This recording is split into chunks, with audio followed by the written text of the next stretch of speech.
আসসালামু আলাইকুম। আজ আমরা বিশ্বের গুরুত্বপূর্ণ কিছু প্রণালী দেখব এবং এ সম্পর্কিত গুরুত্বপূর্ণ তথ্যগুলো জানব। চলুন শুরু করি।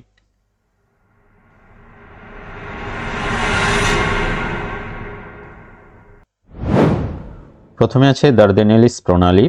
এই দার্দেনেলিস প্রণালীর একপাশে মর্মর সাগর, অন্য পাশে হচ্ছে ইজিয়ান সাগর।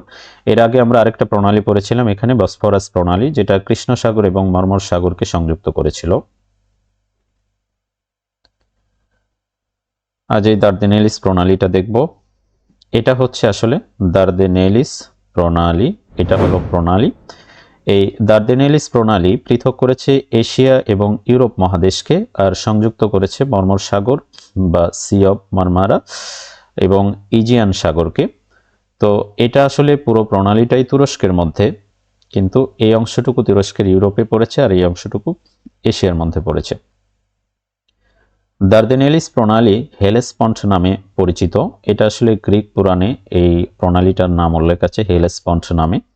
প্রথম বিশ্বযুদ্ধে 1915 সালে গ্যালিপোলি অভিযান বা গ্যালিপোলি ক্যাম্পেইন এটা সংগঠিত হয়েছিল এই প্রণালীতে।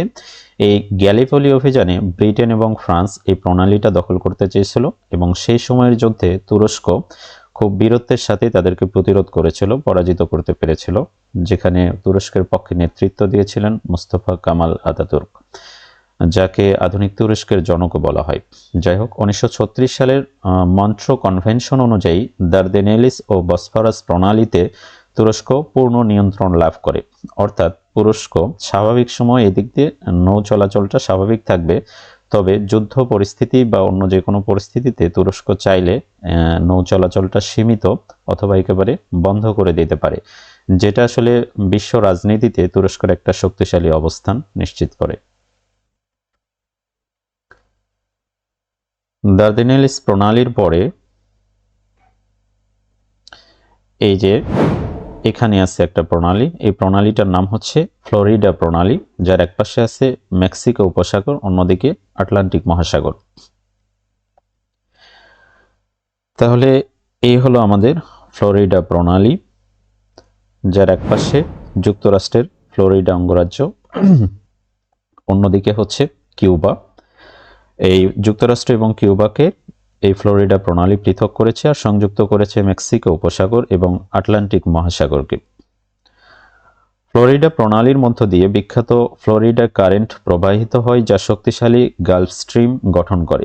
এই গালফ স্ট্রিমটা হচ্ছে একটা উষ্ণ বায়ু, যেটা আসলে ইউরোপের যে আবহাওয়া আছে এটাতে একটা গুরুত্বপূর্ণ ভূমিকা পালন করে। ইউরোপের যে আবহাওয়া, উষ্ণ আবহাওয়ার জন্য এই গালফ স্ট্রিম অনেক বড় একটা ভূমিকা পালন করে। তো মাদক পাচার, মানব পাচার, অবৈধ অভিবাসন ও অবৈধ নৌ চলাচল নিয়ন্ত্রণে প্রণালীটা গুরুত্বপূর্ণ নজরদারি এলাকা। এই কিউবা থেকে লোকজন বা এই দ্বীপপুঞ্জগুলো থেকে যদি শুধু এই প্রণালীটা পার হতে পারে তাহলে আসলে যুক্তরাষ্ট্রে যাওয়া যায়। অর্থাৎ অবৈধ অভিবাসনের জন্য এই পথটা আসলে ঝুঁকিপূর্ণ যুক্তরাষ্ট্রের জন্য, এই জন্য এখানে সবসময় নজরদারি থাকে।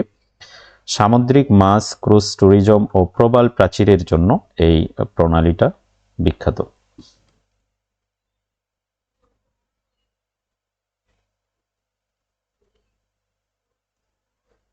এরপর এখানে এই যে এখান থেকে এই পর্যন্ত যে দেশটা, এটা হচ্ছে পানামা দেশ। এই পানামা দেশের এক পাশে হচ্ছে আটলান্টিক মহাসাগর, অন্য পাশে হচ্ছে প্রশান্ত মহাসাগর। এই পাশে একটা খাল কাটা হয়েছে, এই খালটাই হচ্ছে পানামা খাল। এটা আমরা এখন দেখব।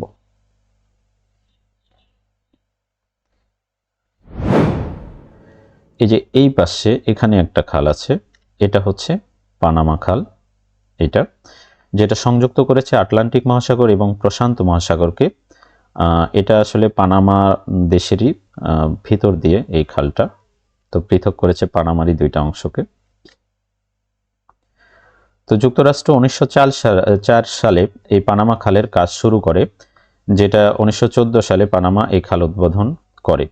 1999 সাল পর্যন্ত যুক্তরাষ্ট্রের পরে পূর্ণ নিয়ন্ত্রণ পানামার হাতে চলে আসে। অর্থাৎ এই 1914 সালে যখন উদ্বোধন হয় তারপর থেকে 1999 সাল পর্যন্ত এটা যুক্তরাষ্ট্র নিয়ন্ত্রণ করেছে। তারপর চুক্তি অনুযায়ী এটা পানামার হাতে তুলে দেওয়া হয়। পানামা খালে লক সিস্টেম আছে। এই পানামা খালটা আসলে সুয়েজ খালের মতো পুরো ভূপৃষ্ঠ কেটে আসলে এক সাগরের সাথে অন্য সাগরটাকে সংযুক্ত করা হয়নি। এখানে আসলে এই লক সিস্টেমের মাধ্যমে এখানে 3টা লক আছে, গাতুন লক্স, পেড্রো মিগুয়েল লক্স এবং মিরাফ্লোরেক্স লক্স। এটার মাধ্যমে আসলে এই প্রথমে আটলান্টিক মহাসাগর থেকে এই গাতুন লক্সের মাধ্যমে উপরে তোলা হয় জাহাজগুলোকে, তারপর পেড্রো মিগুয়েল লক্সের মাধ্যমে এটা এই পথে এদিকে আনা হয়, পুরো পথটা নিয়ে আসা হয়, তারপরে মিরাফ্লোরেস লকের মাধ্যমে আবার প্রশান্ত মহাসাগরে নামানো হয়। যেহেতু এখানে এখানে একটা বড় পাহাড়ের মতো, এটা হচ্ছে গাতুন লেক। এই গাতুন লেকসটা আসলে অনেক উঁচু, প্রায় সমুদ্রপৃষ্ঠ থেকে 26 মিটার উঁচু। তো এই কারণে এটা আসলে এই লক সিস্টেমগুলো ব্যবহার করে প্রথমে উপরের দিকে ওঠানো হয়, তারপরে আবার নিচের দিকে সাগরে নামানো হয়। যাই হোক, এটা ছিল আমাদের পানামা খাল।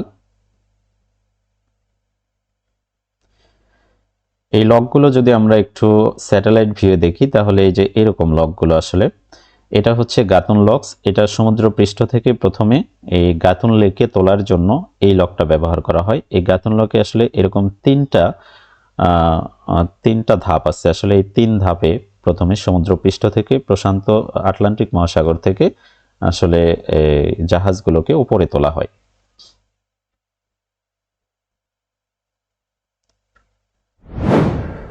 তো এই পানামা খাল দেওয়ার কারণে আসলে দূরত্ব কমে যায় 13,000 কিলোমিটার। এটা এই যুক্তরাষ্ট্রের নিউ ইয়র্ক বন্দর থেকে যদি একটা জাহাজ চলা শুরু করে, এই পানামা খাল ছাড়া তাকে পুরো দক্ষিণ আমেরিকা মহাদেশটা ঘুরে যদি সে সান ফ্রান্সিসকোতে পৌঁছে, তাহলে তার দূরত্ব অতিক্রম করতে হবে 22,500 কিলোমিটার। কিন্তু যদি সে পানামা খাল দিয়ে আসে, এই পথে যদি আসে, তাহলে তাকে দূরত্ব অতিক্রম করতে হবে মাত্র 9,500 কিলোমিটার। অর্থাৎ যদি আমরা বিয়োগ করি তাহলে দূরত্ব কমে যাবে 13,000 কিলোমিটার। এই আসলে দূরত্বের বিষয়টা চিন্তা করলে এই পানামা খালের যে গুরুত্ব, এটা আসলে অনুধাবন করা যায়।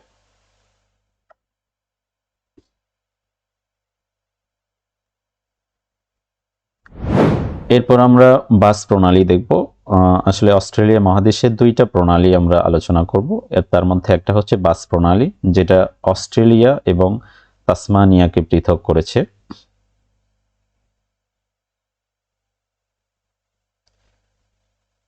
এটা হচ্ছে আমাদের বাস প্রণালী। এটা সংযুক্ত করেছে ভারত মহাসাগর এবং তাসমান সাগরকে, আর পৃথক করেছে অস্ট্রেলিয়া এবং তাসমানিয়াকে। ব্রিটিশ নৌ চিকিৎসক ও অভিযাত্রী জর্জ বাস এর নামানুসারে প্রণালীটির নাম বাস প্রণালী। বাস প্রণালীর ফলে সিডনি থেকে ভারত ও ইউরোপে যাওয়ার সমুদ্রপথ অনেক সংক্ষিপ্ত হয়ে যায়। এরপরে অস্ট্রেলিয়া মহাদেশের আরেকটা প্রণালী আছে, সেটা হচ্ছে কুক প্রণালী। এটা নিউজিল্যান্ডের উত্তর দ্বীপ এবং নিউজিল্যান্ডের দক্ষিণ দ্বীপ, এই 2টা দ্বীপকে পৃথক করেছে আর সংযুক্ত করেছে তাসমান সাগর এবং প্রশান্ত মহাসাগরকে। ব্রিটিশ নাবিক ক্যাপ্টেন জেমস কুক এর নামানুসারে প্রণালীটির নাম কুক প্রণালী করা হয়েছে। তো এই ছিল আজকে আমাদের 5টা প্রণালী।